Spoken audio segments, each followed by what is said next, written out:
On June 11th, in Hunyuan County, Shanxi Province, a large number of bank customers gathered at the entrance of the county government, chanting, "Secretary, return our money."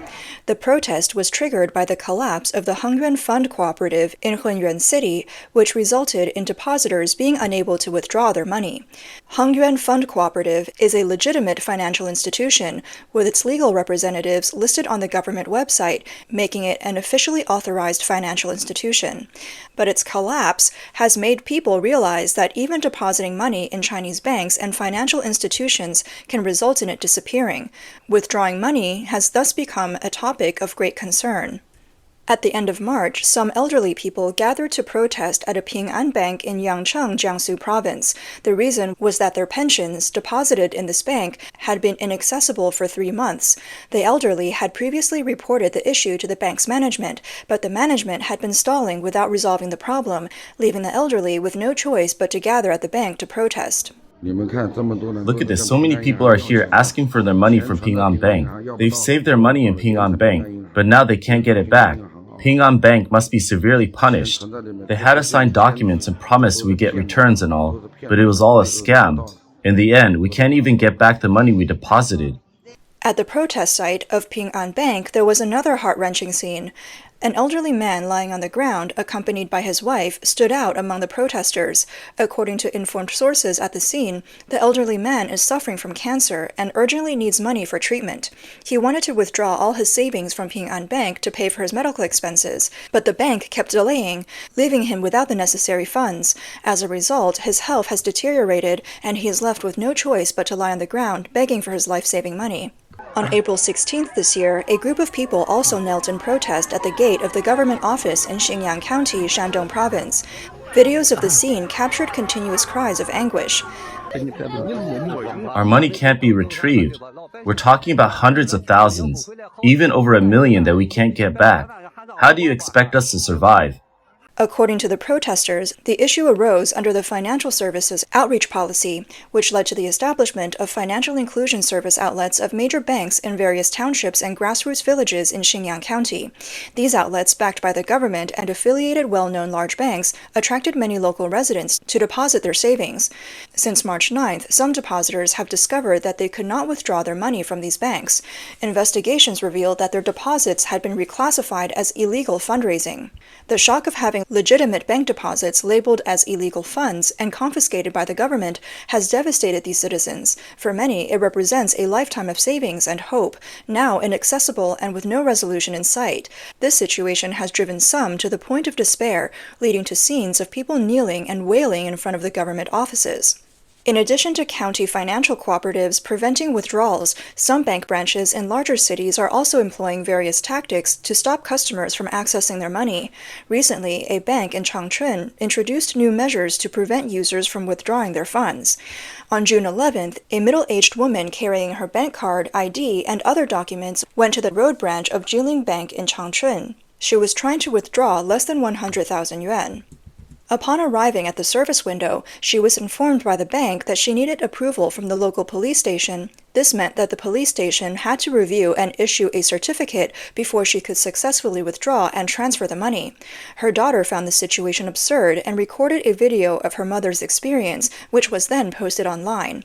On June 12th, a bank staff member responded to the incident, confirming that the requirement was mandated by the local police station. The policy stated that for withdrawals of 20,000 yuan or more, the branch staff had to report to the police station. The police would verify the customer's account before allowing the withdrawal. The bank claimed this measure was primarily to prevent telecom fraud. To verify the facts, a Chinese blogger named Red Star Capital Bureau contacted the bank on the afternoon of June 12th. After explaining the inquiry, the bank staff quickly hung up the phone. The media then interviewed the Jinan police station, which oversees the suburb the bank is in. The police denied issuing such a regulation, but added that depositors need to notify the bank in advance for large withdrawals. The police only verify funds of unclear origin or those frozen due to anomalies. Neither the police station nor the bank could clearly explain why the woman's savings, which were not of unclear origin, required police approval for withdrawal. This is not an isolated incident. Such situations have become increasingly common in China.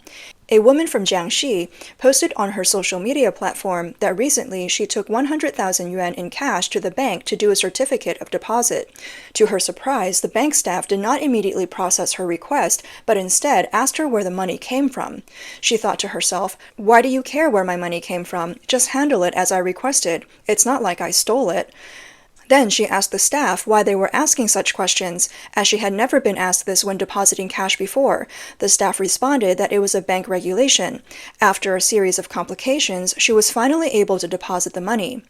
On April 7th, at a branch of the Industrial and Commercial Bank of China, or ICBC, in Shaoyang, Hunyuan Province, a man attempted to withdraw money using his bank card but had forgotten his password. He decided to go to the counter to change his password and withdraw the cash.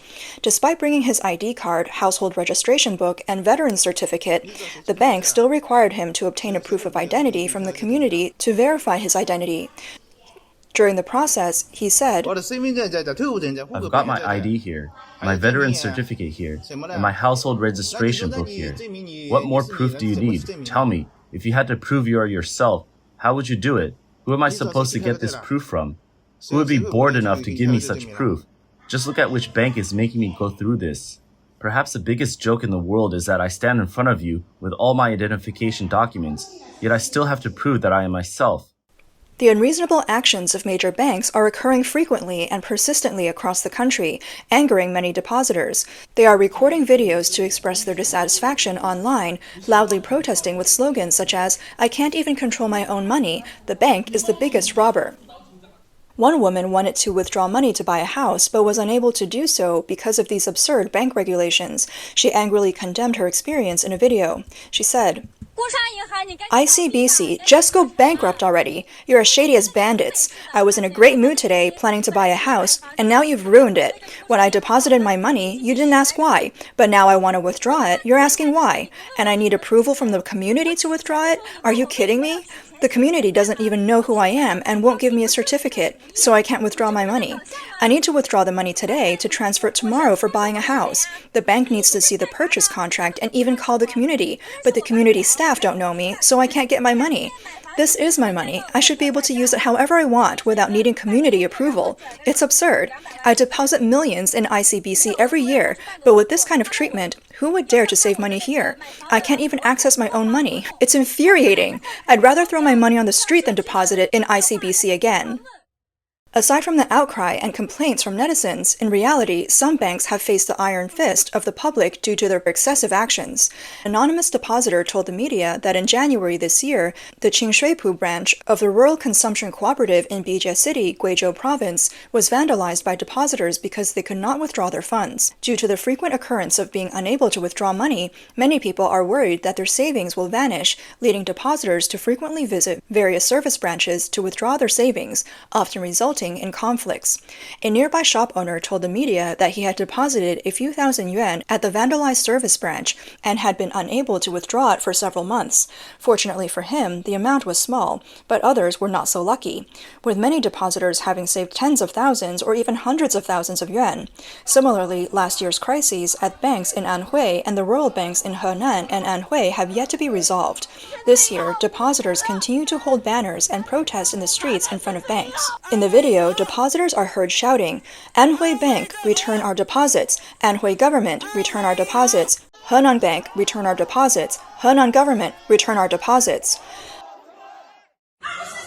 Despite this, governments and banks across the country have not ceased tightening withdrawal restrictions for depositors. At the end of May, following the Agricultural Bank of China, the Bank of Communications also announced on May 24th that it was tightening its cardless withdrawal services. Effective immediately, it had stopped the reservation withdrawal service within the personal mobile banking cardless withdrawal function. Previously, Bank of Communications customers could reserve cardless withdrawals through mobile banking. By setting up a reservation code and withdrawal amount, they could withdraw money directly from ATMs without a card. Industry insiders have stated that cardless cash services on self-service machines pose financial risks, and this measure is taken for security reasons. But most people remain skeptical about the true purpose of this action.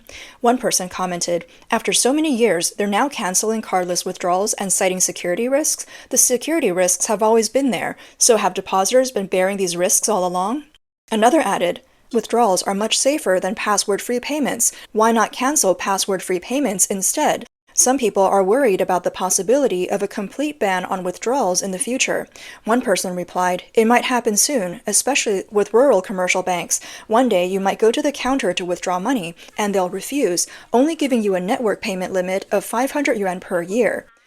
In addition to these measures, Shenzhen has also tightened cash withdrawal regulations for bank depositors. On June 13th, Southern Metropolis Daily visited several banks in Shenzhen to understand the requirements for cash withdrawals. They found that if depositors want to withdraw less than 20,000 yuan, they can do so via ATMs.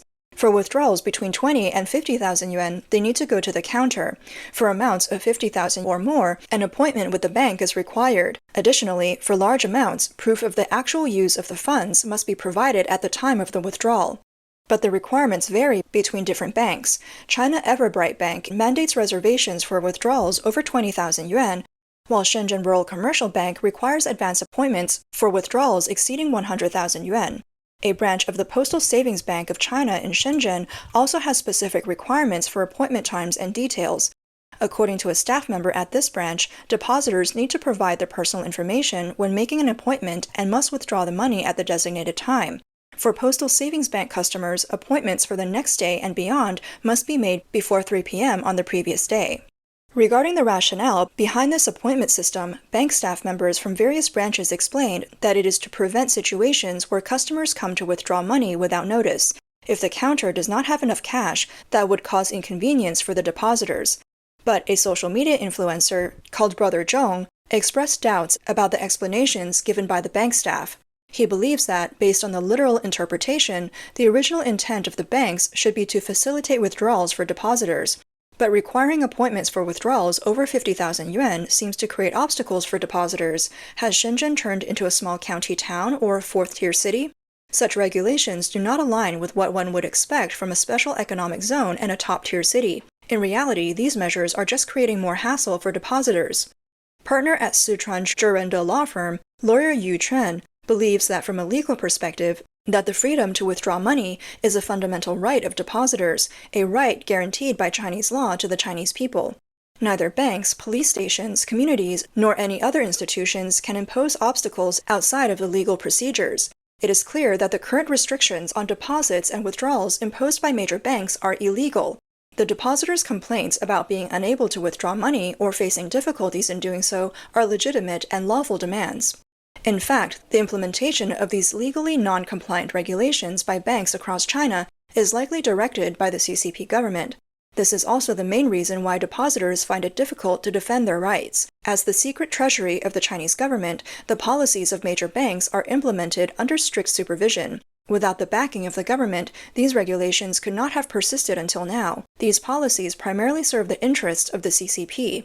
Amidst the economic downturn, local governments are heavily indebted, and one way to alleviate this debt pressure is to temporarily borrow depositors' money from banks without their knowledge. The events of 2022, where depositors from 5 rural banks across the country could not withdraw their money, revealed the complex illegal transactions and unauthorized lending behind the so-called legitimate financial institutions and banks. A bank employee explained the reason for the inability to withdraw money, stating that it was due to illegal activities within the bank, leading to the mixing of legal and illegal funds. These illegal deposits were primarily managed through online deposit services by third-party internet platforms. These platforms, operating under the bank's name, absorbed deposits online, and the agreements signed by depositors appeared to be very legitimate. The main business of these third-party platforms was lending, and most of the absorbed deposits were directly used for lending, unbeknownst to the depositors.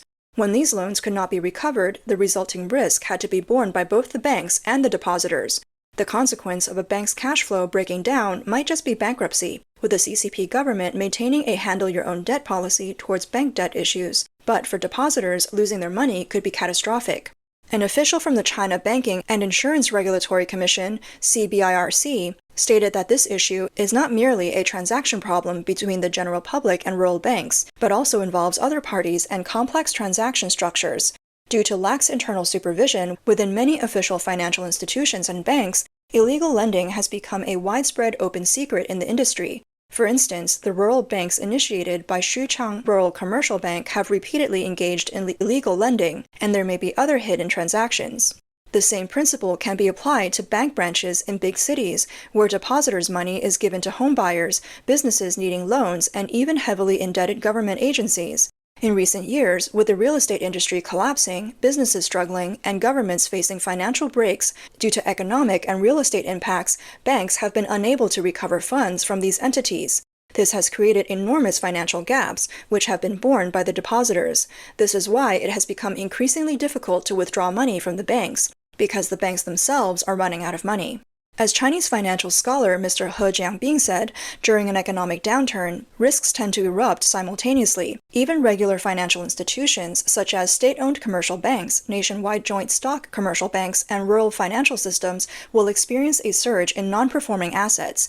The irregular and problematic operations behind these institutions will surface more easily. In terms of prosperity, ample funds can make any operation profitable, masking these risks by robbing Peter to pay Paul. But as the economic tide goes out, those swimming without trunks will be exposed, especially the irregular entities. Once these irregular operations are fully exposed, will it be the turn of legitimate banking institutions to implode? Perhaps only time will provide the answer to this question.